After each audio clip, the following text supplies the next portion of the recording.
Je suis ravie de vous accueillir sur cette chaîne. Aujourd'hui, on va parler d'un sujet qui concerne beaucoup d'entre nous, le sommeil.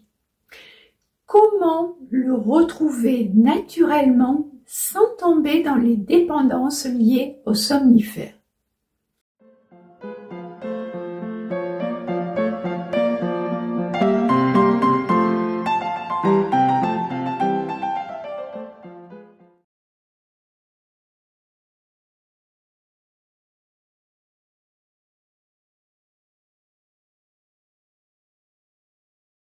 Le sommeil, ce n'est pas juste dormir. C'est un enchaînement de cycles de 90 minutes avec deux grandes phases. Le sommeil lent, profond, réparateur et le sommeil paradoxal où l'activité cérébrale ressemble à l'éveil, mais le corps reste paralysé. Une nuit de 7 à 8 heures, c'est 4 à 5 de ces cycles. Et tout est piloté par notre horloge biologique. Quand il fait sombre, la glande pinéale sécrète de la mélatonine, l'hormone du sommeil. Et dès que le jour pointe, elle s'efface et l'éveil se fait. Toutes les insomnies ne se ressemblent pas. Elles peuvent être occasionnelles, après un repas trop lourd, une période de stress, un examen, chronique, plus de 3 fois par semaine, depuis plus de 3 mois. C'est d'ailleurs souvent lié à de l'anxiété ou de la dépression. Cela peut être également des troubles du rythme, exemple, travail de nuit, décalage horaire, ou simple décalage naturel de l'horloge interne, sachant que les horaires du réveil donnent également des indices. Par exemple, un réveil vers 4 ou 5 heures du matin, c'est souvent lié à du stress. Des difficultés d'endormissement, c'est lié à de l'anxiété. Un réveil brutal vers 3 heures, c'est souvent lié à une dépression. Certaines plantes ont montré un intérêt au niveau des études cliniques, mais surtout au niveau de l'Ayurveda. La valériane a des propriétés sédatives, relaxantes, et elle réduit le temps d'endormissement tout en améliorant la qualité des nuits. L'escolzia, également connu sous le nom de pavot de Californie, va agir sur le neurotransmetteur GABA. C'est lui qui va avoir une action sur la détente. La passiflore possède des propriétés sédatives avec des effets anxiolytiques. La mélatonine est également appelée l'hormone reine de la nuit. Elle baisse souvent avec l'âge. Chez les plus de 50 ans, des études scientifiques ont démontré qu'une petite dose, c'est-à-dire 0,3 mg, suffisait à améliorer le sommeil sans effet secondaire et surtout sans effet d'accoutumance. Elle est également très utile contre le décalage horaire. Mais attention, en excès ou mal utilisée, elle peut perturber la régulation naturelle de notre corps. Dans mon ancienne activité de formatrice pharmaceutique, j'ai vu énormément de dérives et notamment, j'utilise le terme de patient parce qu'à l'époque j'étais formatrice, les patients s'habituaient et prenaient des quantités de plus en plus importantes au point de ne plus en fabriquer. Donc, gros disclaimer avec la mélatonine, il faut vraiment en prendre très peu et si ça ne fonctionne pas, on essaie autre chose. Mais surtout, ne pas tenter d'augmenter les doses parce que là, on est dans un cycle de dépendance et de suppression de la fabrication naturelle. Parmi les autres aides naturelles, on va retrouver la vitamine B9. Elle est importante pour fabriquer la sérotonine.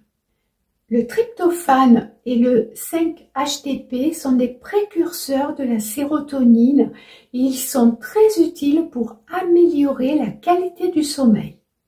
On va les retrouver dans la viande, le poisson, les produits laitiers, les légumineuses et les noix.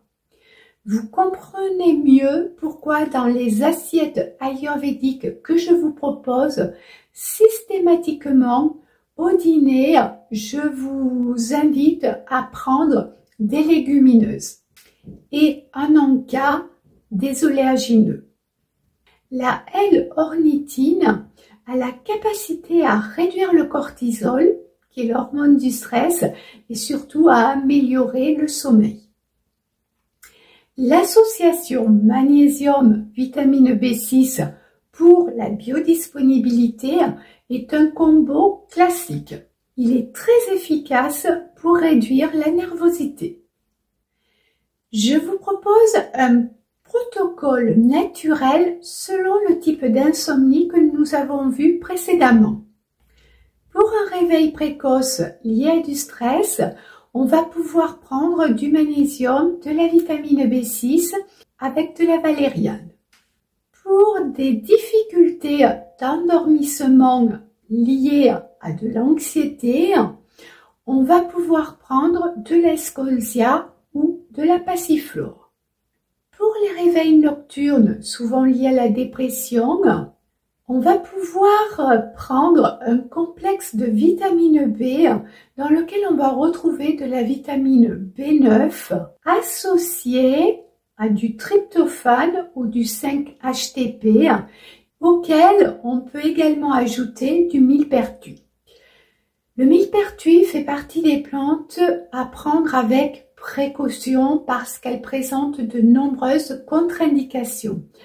Donc, je vous invite à vous rapprocher soit de votre médecin qui vous prescrit les médicaments que vous avez l'habitude de prendre ou du pharmacien pour s'assurer qu'il n'y ait pas de contre-indications. C'est vraiment très important parce qu'on peut faire également de gros dégâts. Pour les troubles du sommeil qui sont liés à l'âge, de la mélatonine dosée à 0,3 mg. Il existe une dernière arme anti-insomnie ultime, c'est les TCC. Si l'absence de sommeil dure depuis longtemps, la solution la plus solide reste les thérapies cognitives et comportementales. Elles ne traitent pas seulement des symptômes, mais également des causes profondes. Elles vont demander du temps, plusieurs mois, mais les résultats peuvent être intéressants. Et dans tous les cas, vous pouvez très bien prendre rendez-vous avec votre thérapeute en Ayurveda ou me consulter pour un accompagnement et je me ferai une joie de vous guider. En plus des plantes et des compléments, l'hygiène de vie joue un rôle clé. Le repas du soir se doit d'être léger, riche en glucides complexes, c'est-à-dire des pâtes complètes, du riz complet, des légumineuses, des légumes, les fruits en dehors du repas. Lors d'un repas trop lourd ou trop gras, Agni, le feu digestif, va avoir besoin d'énormément d'énergie pour digérer les aliments et de ce fait va vous empêcher de dormir. Je vous conseille également de limiter les alcools et les excitants. Bouger régulièrement, mais attention, pas trop tard le soir, va favoriser également le sommeil.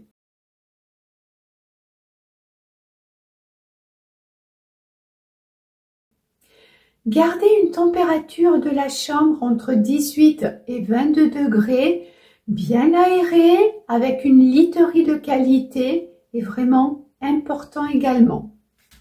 Je me répète, mais c'est important de ne pas amener les écrans ou le téléphone dans la chambre. Et une technique qui fonctionne systématiquement, c'est la pratique de la méditation, soit le matin, soit le soir, ou dès que vous en avez la possibilité. Le fait de l'intégrer dans la routine du soir va favoriser le sommeil. Et autant que possible, utilisez le lit pour dormir.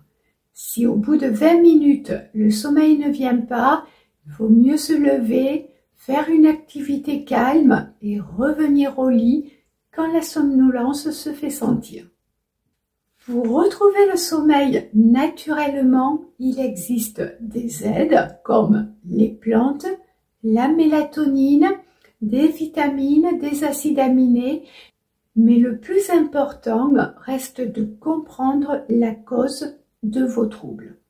Et si l'insomnie devient chronique, vous pouvez vous faire accompagner par un thérapeute en Ayurveda ou par moi-même. Vous pouvez me contacter via mon site internet Nathalie Fabre Ayurveda. Et vous, quelles sont vos astuces pour mieux dormir? Je vous invite à les partager en commentaire et si la vidéo vous aide, n'hésitez pas à liker et vous abonner. Je vous remercie infiniment d'avoir visionné cette vidéo jusqu'au bout. Je vous souhaite une très belle, très lumineuse et très joyeuse journée et je vous dis à très vite.